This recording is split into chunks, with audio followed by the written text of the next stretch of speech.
Technology has changed the translation tools.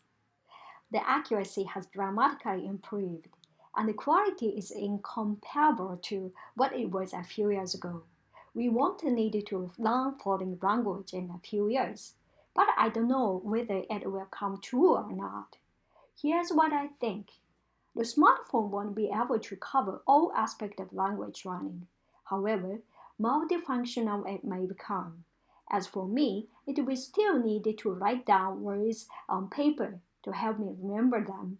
By doing that, I'll see which words I spell wrongly, fix them, and learn the correct spellings. That's part of the language learning process for me. Such an exercise for mastering language has not changed for centuries and probably won't change in the future. That had nothing to do with technological advances. Sometimes I think all you need to have is a smartphone when you are learning some things. For example, I use a smartphone to download the English radio calls and listening to it during my train commute. My time on the train is crucial.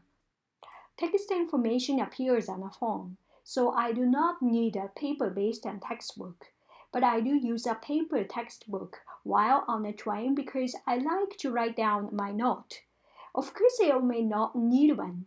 Anyway, the benefit of a fingertips operation as Taufik for those who once used it as a cassette tapes for learnings. Learning is fun. There's no one but who wants to be happy to see their knowledge grow. Improving your language skills is a fantastic activity. Repeatedly brings you joy throughout its process. We shouldn't let technology spoil that joy. Instead, we should think about how technology can be used to. I agree with the idea that we won't need to learning things now, that science can solve everything. Even if it were true, I don't want to give up the joy I can feel during learning the language.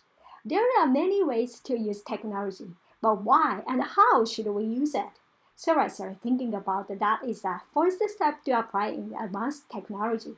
I say this to myself: be strong and never be afraid of making a mistake. Never make fun of someone who speaks a broken English. It means that they know another languages.